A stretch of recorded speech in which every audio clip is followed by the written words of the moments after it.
We were told that when we had a president, we'd see a giant global political figure, the man that would be the political leader for 500 million people, the man that would represent all of us on the world stage, the man whose job was so important that, of course, you're paid more than President Obama.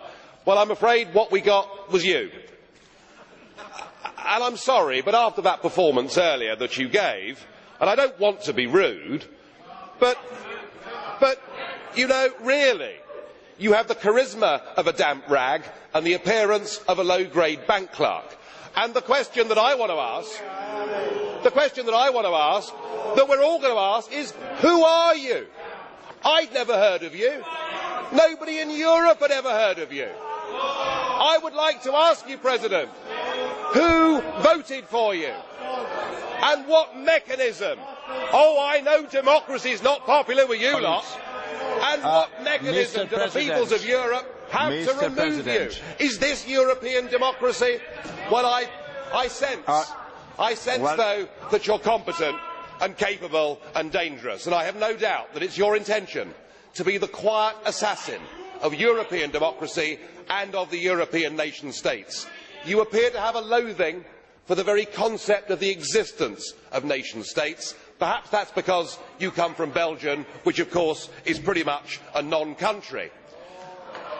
But since you took over, we've seen Greece reduced to nothing more than a protectorate.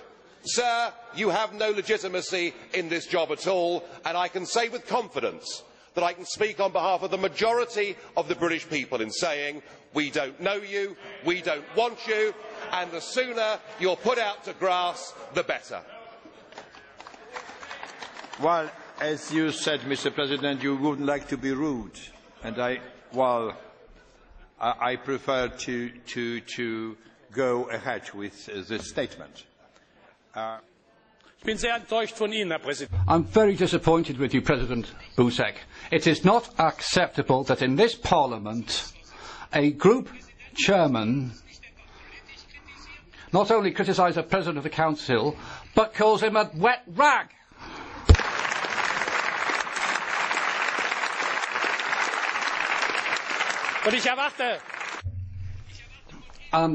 I expect you, President, to call this person to order.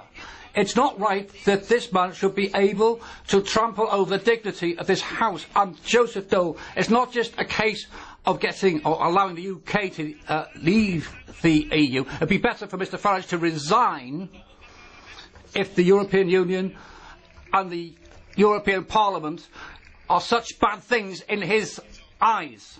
Thank you, President. Just as I have said to President Farage previously, 2 months ago, and today I repeat this, these type of addresses, which are character assassinations of individuals, are inadmissible in the European Parliament, and I spoke to Mr Farage about it, and I drew his attention to it.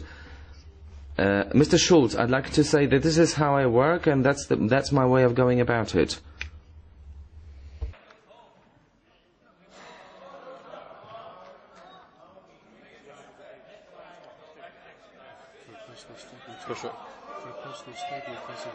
Is it personal statement? At the end of the debate. Bardzo proszę. The floor is yours. You may not like what I say, but just consider your behaviour.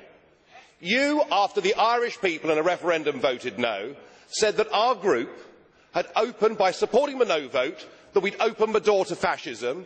You said that we had behaved as a group in the Parliament like Hitler and the Nazis in the Reichstag. We've been called by Danny Cohn-Bendit mentally weak. You know, it has to be, it can't be one way. It is not a personal statement. Mr. President Farage, it is not personal statement. I am very sorry, it was not personal statement.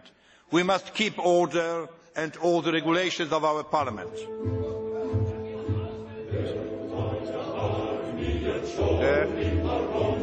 The next.